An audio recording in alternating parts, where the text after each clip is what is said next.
Hey, what's up everyone? Dave here from Stance Everything back in the garage, and today we're going to pick up where we left off last with the video and continue. We're doing patina work. If you watched the last installment of this series, you will see that I did do some patina work on the back of my bed. I'm still really stoked on how this all turned out. I think it's a very good start for how I'm going to patina the rest of the bed. So we are going to continue that with this side of the bed here. You can see that I've already laid down some of the red oxide primer, which is what I'm using to sort of bring some rust out. And then I am going to go over it with the dark blue next. I am going to hit it with a 3M cloth and just rough it up a little bit so that I can start layering some paint on. But I think I'm in a good spot to just layer some paint. I am going to mask off a little bit of this, sort of this area here, because I am really stoked on how that turned out. I don't want to lay any more paint down, but I do need to put some paint sort of down through there. So we're definitely going to get that going and then just see how we can sort of make this look like there was no work done in the middle there. Honestly, I probably went a little bit too good with the filler work that I did. It's pretty smooth, but I think with some paint and some careful sanding, we can make it look like there was some damage in here from a bed that was used, and definitely get this in blue. The reason that I'm going to contain myself to sort of this area, there's going to be some oil right here. I'm not going to worry about that too much. But the reason I am going to focus on this area blue is because for the rest of the bed, I'm actually going to paint it in a different way than rattle cans. Custom color rattle cans is going to get super expensive, and that's not what I want to do. However, I don't have a paint gun or a compressor, so stay tuned for how I handle that. It'll probably honestly be in a while, but I do have some ideas on how I'm going to make that work right here in the garage, so definitely stay tuned for that. But before we do that, another thing I'm going to do in the garage this video is I'm going to move this table of all my bodywork stuff. It's going to go here now that I'm not doing as much welding and grinding and sanding and stuff on this end. That's pretty much all sorted out.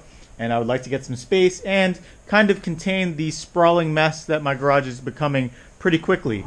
So that is actually where we're going to start. I'm going to put the camera in the corner here and put some music on and do a little bit of cleanup before we start laying some paint down.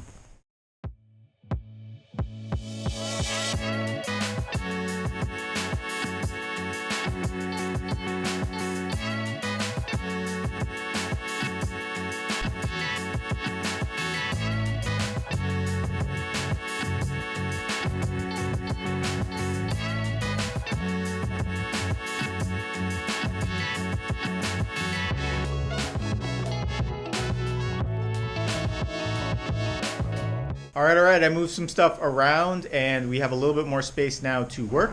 So I've definitely cleared out in here for me to work and spray down some paint. And actually I can now hop in here and show you all what I'm working with. So we are going to hit this all with some of the dark blue here. And then you can see, a lot of areas that I didn't touch don't look the greatest, but I'm thinking that I want to leave that, like I said. I want to try and mimic some of that look in here, which I'm not 100% how I'm going to do texture-wise. Texture-wise, honestly, we're probably going to take a bit of an L there, but paint sort of splotchiness-wise, I think I can make that work. Or if, I'm really not happy with how it's working texture-wise, I might go through and spray some undercoating sort of down and see how that works. The only problem with that is I don't really know how that's going to sand, so I'm probably not going to do that. Instead, I'm just going to opt to kind of make this look rough and beat up. Again, this is the back of the bed, so it's going to take a lot of impacts from loads that would have been in here, so I don't think it's too crazy that this won't look the greatest as far as consistency and paint goes, but I definitely want to make it look like I wasn't in there messing around, which has kind of been my goal for everything that I've done here. There's definitely some existing damage on this back wall that I'm going to work with and try and blend in to make everything look pretty reasonable, like I said, all said and done. Patina wise, I think I did a really good job up there and on the other opposite end of this, so now it's time to really buckle down and get this looking good. So I'm going to scuff this all up with a 3M pad, and then I'm going to start layering on some of that dark blue and see how I feel about how things are turning out. And just like the last time, it's going to be a lot of different layers going down before we get to something where we can start sanding it down. But I have enough paint to make this all work, so there's nothing else really to do but put the camera back on the tripod and get to it.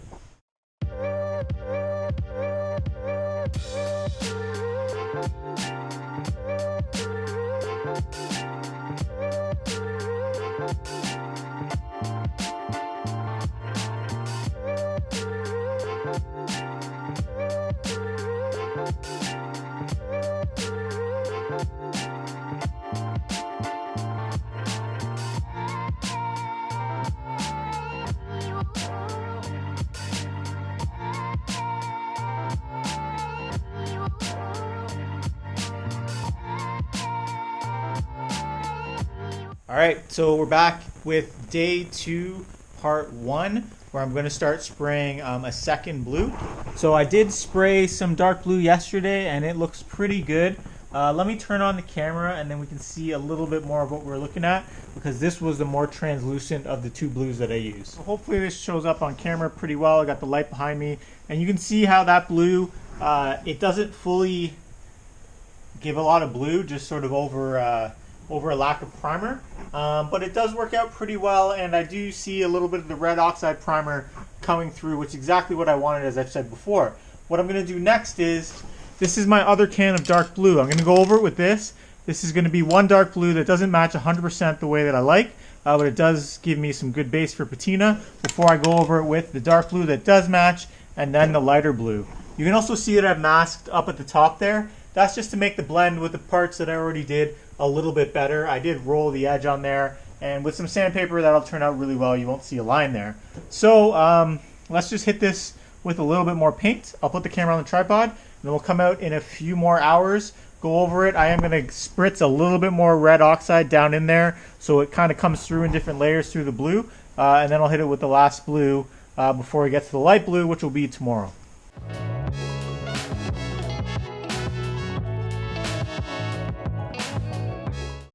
Alright, so we are day 3, I think, of this video, where I'm just trying to patina the end of this bed here. And I might as well show you where I'm at and what layers I have to put on next. Alright, now that I've got the light on, you can see what I've done here. So I've gone over with the next coat of dark blue, and I've also added a couple of red oxide splotches that I will then cover with 2 more coats of paint. And that is, again, just to, so I added some here and there, a little bit down there, a mist down there. That's just to add a little bit of extra color so that when I'm sanding, in different areas you'll see red come through, and I don't have to go sort of all the way down to my previous layers to really make the red come through, because I know I have a lot of red in this area, but it's also kind of a warning for me. So it's like, hey, you're hitting red. You know, if you keep sanding, you might get all the way down to kind of the bare metal, so ease up a little bit. Hey, if you see a lot of red, then that's like, you know, really stop sanding. Or at least switch grits and sandpaper and go a little bit lighter. But this blue, it's pretty close to what I want. It's just a little bit lighter, so I do have that other blue that I'm going to put on here, and then we're going to go over it with, oh, you can't see it, obviously, because I've got it masked over, but we'll go over it with this kind of lighter blue. That'll be the last step. So this is kind of the second last step where we're at right now. So I'm just going to, again, set up the camera. I'll try a third angle, I guess. We'll spray some more paint for tonight, let it dry, and then come back, and then finally we'll be sanding.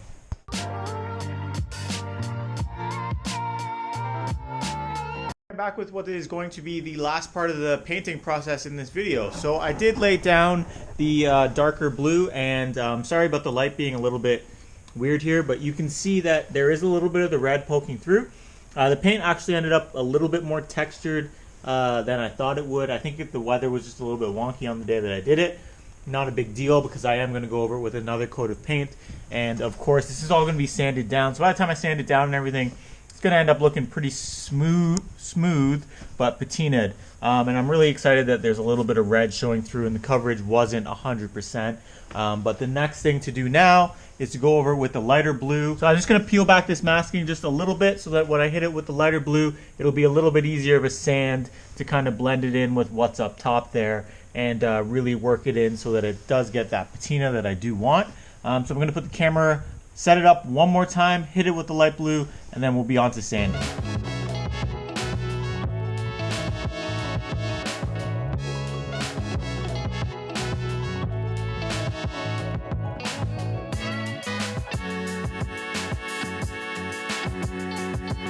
Hey, what's up everyone? We are back with another installment of this video, and my header panel for my bed is now all the last blue. So you can see that I have taken off the masking that was here. There's no hard edge here, so that should stand out really well, and then we'll be able to kind of blend it in with that patina. So up here, I think I'm going to go pretty harsh with the sandpaper, probably about 400 maybe. Actually, I'll probably start 800 here. I'll probably do, you can hear me thinking, if the camera was on me, you'd see the steam coming out of my ears. I'm probably actually going to do 800 over the whole thing and kind of see what starts to come up, and then sort of work from there. And then I was actually looking at other beds, and it actually seems like this area wouldn't be too rough because that is where the bed floor would be. Obviously I don't have a bed floor in here yet anyway, so I'm probably just gonna sand all of it down with 800 and see how it works out. Sand a little bit of this, just rough it up a little bit, get some of that color coming out, kind of hide some of the areas where I did do some repair. If I'm to be 100% honest, I probably should have spent a little bit more time in sort of that transition here, but it's okay, I'll get it working out.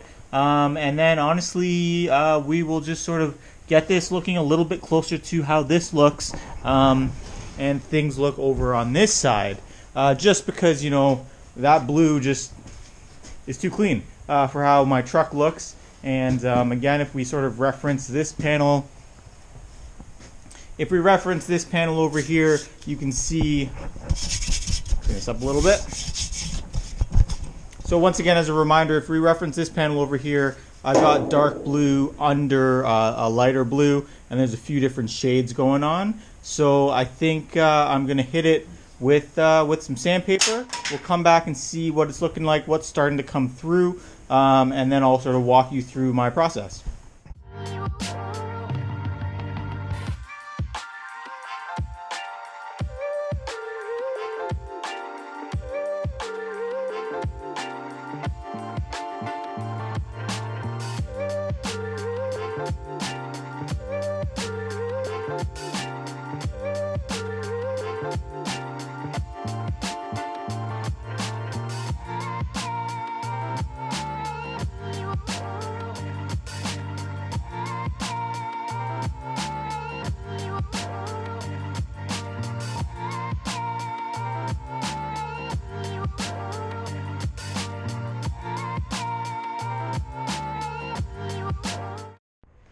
Alright, so I've done some sanding. I've been probably sanding for about half an hour now, and I figured I would stop and show you the progress that I've been making, and some of the stuff that I've learned while I was doing it. So I started out with, actually I started out really light with 400, just scuffed everything down to knock some of the shine off, and then I hit some spots with 200, some spots with 180, and in a couple of spots I actually went all the way down to 80. The 80 is what gave me some of these like drastic scratches through here, helped me go back down to the brown and the red oxide in some spots, and really helped with this bottom panel here.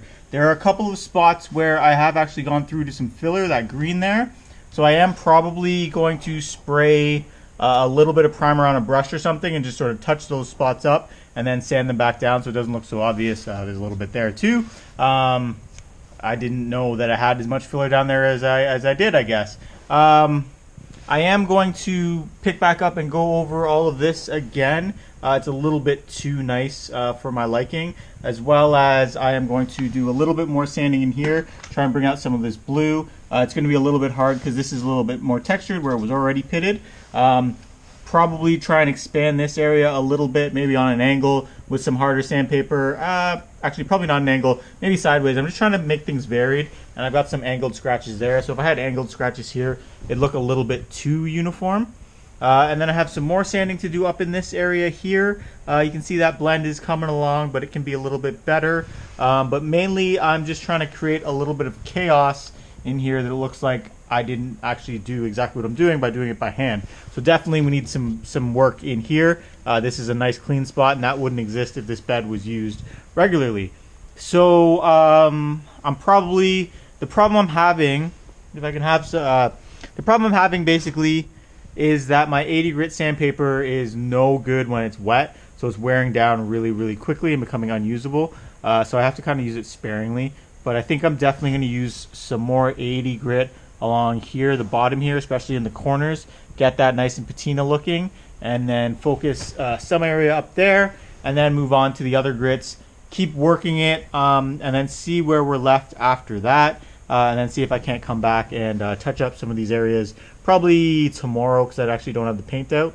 See if I can't touch up some of these areas with some red oxide, just so that you can't see sort of the filler, because I definitely don't want that, and then knock it down again. You know, if I pull back from here, it does look like, it's been patina, it's been used, but you can definitely see some spots where there would be some more damage in there, in that center area there, and then I can do a little bit more underneath that panel.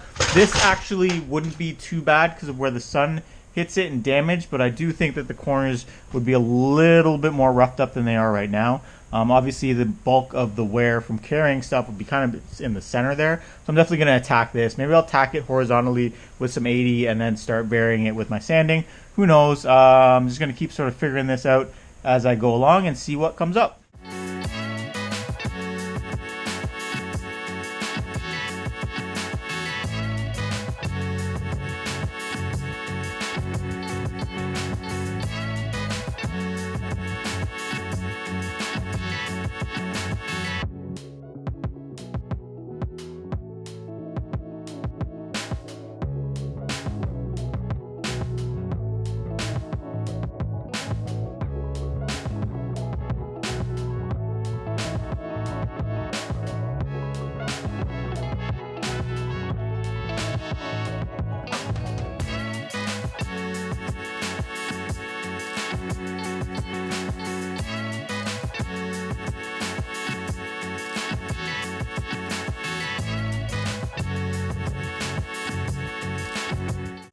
So I think I'm done for tonight. The only thing left to do really is to move this bed over there somewhere in that small space.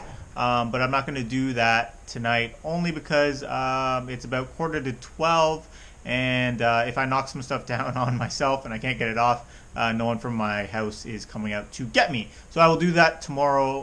Tomorrow's my day off. I have Sunday, Mondays off. So I'll do it when some people are around. So if something does fall on me, I can be rescued. But I'm going to show you what's going on behind me.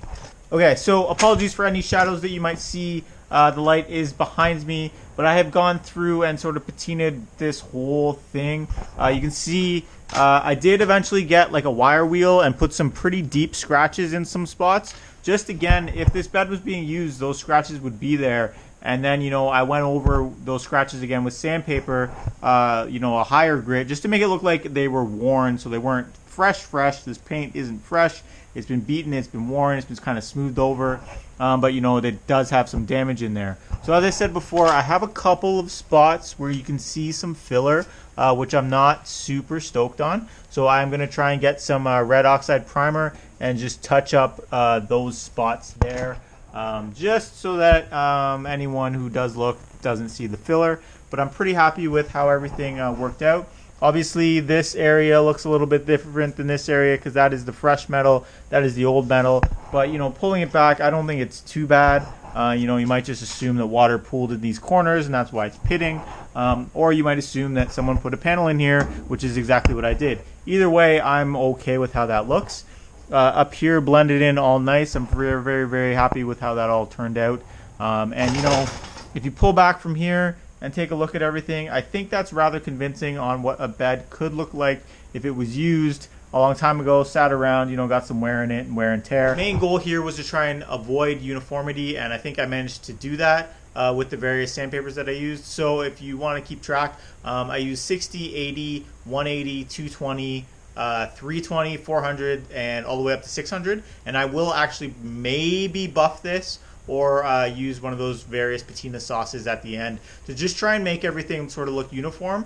And again, like it's natural because obviously I am going to be faking a lot of patina here, and I want it all to look reasonable in the end. Because I'll put a picture up here, but my truck before did not come with a bed. It was a stake truck. So there's absolutely no way I could match the cab or even find a bed that matched the cab. I think it was painted with house paint at some point. So it's I got to fake it. I got to do what I can. And I think this is a good start. So we'll be back with one more day in this video where I move this bed out of the way and make myself some working space for the truck's eventual return. And I'm sure you guys are tired of watching me sand and work on this bed anyway. So I'm going to have to find something else to do before the truck gets back. But we'll see you tomorrow for the last part of this video. All right, we're back with the last day of shooting for this video, and I am going to finish touching up a couple spots on that sort of patina area of the bed, and then we are going to move the bed over to here. So let me get into position and I'll show you what I'm going to do as far as touching on some of those spots. So yesterday I spent a lot of time putting some patina in this. Coming back and looking at it, I am pretty happy with the work overall. I think some of these deeper scratches really add to the effect. Some fade through marks here, and it got some more of the deeper scratches there. I think it's really assorted, and a lot of the work does look pretty pretty much how I wanted it to. You know, there might be a couple spots where I might do a little bit more, but once I get that patina preserver and start rubbing it down, I think, you know, I'll be really happy with how this all sorts out. However, what I'm not happy with are these couple of spots where you can see some body filler. That will not do. I really want it to look like I hadn't put any filler on here, so I do have to touch that up. I don't want to spray primer again because that's going to cover up a lot of the work that I did here. So what I think is going to be my approach is to spray a little bit of red oxide onto a piece of cardboard or something, and then just kind of go in here with like a Q-tip or something like that, and just dab it in there and get some of that green covered up, and then lightly go over it with some sandpaper afterwards, maybe, depending on how it looks. I'm going to do that. I'm going to use a tack cloth quickly just to get some of the sanding residue off of there before I do go over with the red oxide primer. And then while I'm at it and I have the primer out, I'll probably try and touch up these spots as well, depending on how it goes. Actually, you know what? I will probably start with these spots first, just to make sure that a Q-tip does what I want it to do. If a Q-tip doesn't work, I'll probably try and find either a rag or a paintbrush or something to see how that works. So yeah, let me jam this in a spot where you guys can see me work, and let's see what happens.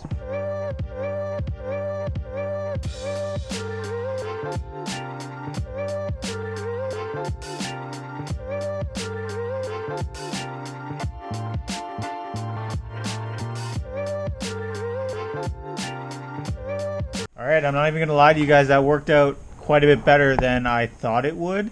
So obviously we are pretty light in these spots with coverage, but it doesn't actually look like I went in with a Q-tip, which is great. You can see I added a few more spots in here.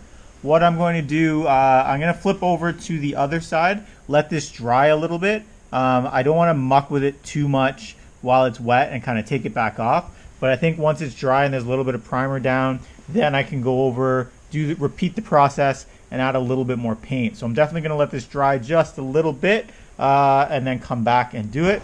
So I will flip to this side, tack cloth everything down nicely, and then we'll get some of this this filler covered right up.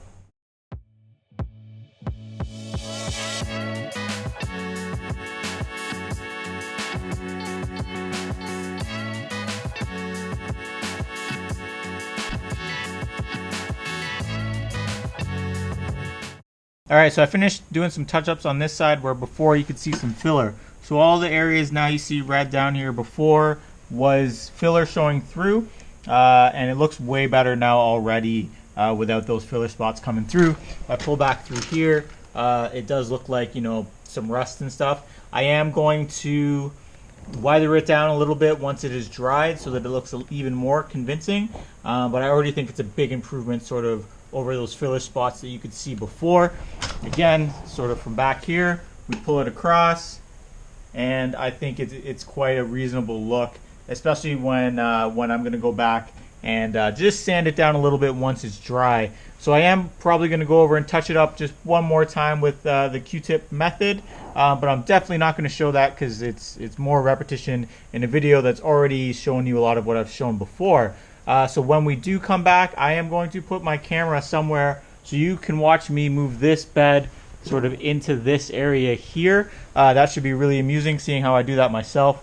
Yeah, it's going to be a bit of a thing, but we'll get it over there. And again, I just want to make this space free for when the truck comes back. But once again, I added a few touch-ups there, a little bit of paint, a Q-tip, and it really did do exactly what I needed it to. And I'm sure, you know, if I wanted to do it with some other spots, like say I wanted to go in here with some primer, I could probably do that with like a toothpick or something. I'm not going to because I am happy with how those scratches look. But again, this is just another option of tools to add to sort of my bag of tricks to really make this a convincing looking patina job. But yeah, let's come back with me moving this bed. It's pretty warm out today, so I can actually crank open the garage door, which will be nice. And then also, if the bed does fall on me, I can yell at someone for help. So yeah, I'll put the camera probably over in that corner so you can see as much of this mission as possible. And then yeah, we'll get this thing sorted out.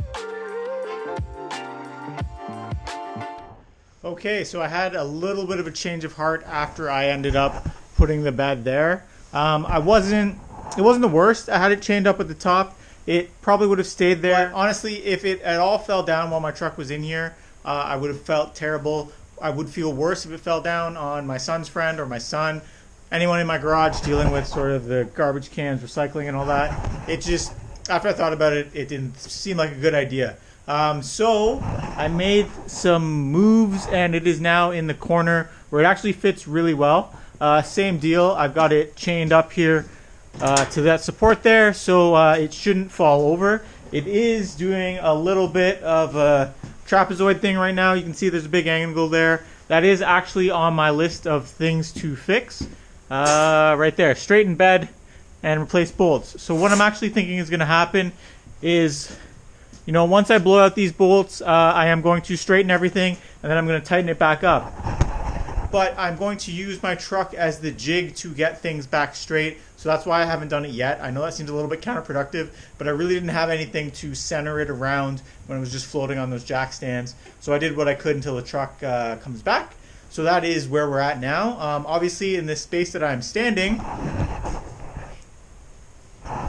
I have a ton of room now to put the truck in when it gets back. I would end up moving my bodywork table, you know what I mean, might nudge those fenders somewhere else. But this is more than enough space. The truck has previously resided here, so I know that it can fit. So that is why I cleared this area out. It also gives me an opportunity to bring my daily driver in here and do a couple things to that. I got to change the spark plugs, do a couple of small things in the winter without getting a bunch of snow and stuff in my face. So that is another reason why I jammed this in the corner for now. I'm going to take a break on working on it. It is going to come back when I do have to make the entire thing blue, but I definitely made, you know, some good progress on it now. It's got bedsides, it's got all that. You guys have been watching me work on this thing for a while now, so you already know the deal. So I'm going to call this video here. Thanks for watching. Definitely thanks for watching me clean out my garage. I know that's not the most exciting thing in the world, but maybe it was a little interesting seeing me not get crushed by a bed and moving it all myself. So once again, thank you for watching this video. Thank you for following along with the project. I know we've been waiting a long time for my truck to get back, and I promise you it is coming. So give me a like, share, subscribe, and we'll catch you in the next video. See you later.